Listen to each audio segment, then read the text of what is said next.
पहिल्यांदा आपलं नाव सांगा। माझं नाव प्रवीण केशव पिसाळ आहे। मी महामुंबईच्या स्वयंसेवक टीम कंट्रोलमध्ये आहे आणि जवळपास आमची आता 20,000 स्वयंसेवक आहे।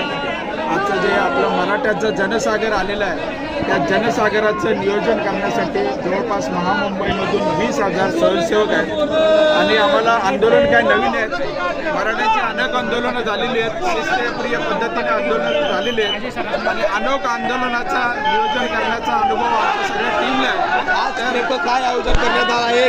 अनेक मोठ्या संख्येने इथे मराठा बांधव उपस्थित झाले आहेत, त्यांना खाण्यापिण्याची सोय आपण केली। काय सांगाल कशा प्रकारे करण्यात आली आहे? इथे आता 20,000 स्वयंसेवक आलेल्या या जनसागरास यांचं नियोजन करण्यासाठी सज्ज आहे आणि तुम्ही आता बघू शकता की जेवणाचे अनेक टेम्पो महामुंबई मराठा क्रांती मोर्चाच्या अनेक विभागातून घरी बनवलेल्या आमच्या भगिनींनी सकाळी 4 वाजता 5 वाजता उठून अनेक भगिनींनी आपल्या भाकऱ्या तापलेल्या आहेत आणि जेवण प्रशासनाने इथं कोणतंही नियोजन केलेलं नाही आहे, पण येथील महामुंबईमधील मराठा बांधवांनी सर्व आलेल्या आंदोलकांचं जेवणाचं नियोजन केलेलं आहे आणि तुम्ही बघू शकता अतिशय शिस्तबद्ध पद्धतीनं जेवणाचं नियोजन सुरू आहे। किती टेम्पो भरून आणला आहे, नेमकं किती लोकांसाठी आहे, काय आहे याच्याबद्दल काय सांगाल सर? जवळपास 250-300 टेम्पो जेवण इथं भरून आलेलं आहे। जेवढ्या लाखोचा जनसमुदाय आलेला आहे, एकही मराठा बांधव इथे महामुंबईमध्ये आला आंदोलनासाठी।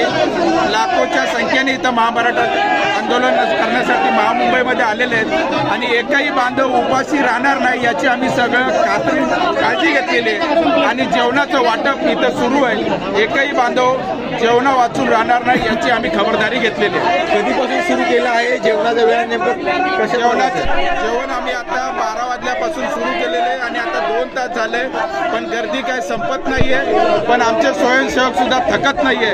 स्वयंसेवक सुद्धा स्वपूर्तीनं उत्सुकतेने काम करतात आहे आणि येणाऱ्या प्रत्येक आंदोलकाची आम्ही भूक भागवल्याशिवाय राहणार नाही। शेवटी आपली प्रमुख मागणी काय असणार आहे? सर्व खाऊन पिवा, परंतु आरक्षणाचा तोडगा कुठेतरी निघाला पाहिजे, लक्ष असणारच का?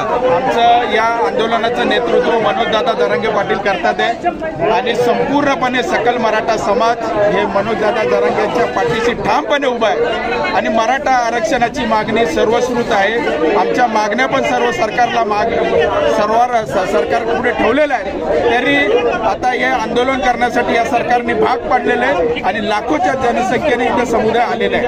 मराठा आरक्षण आमची ही मुख्य मागणी। धन्यवाद।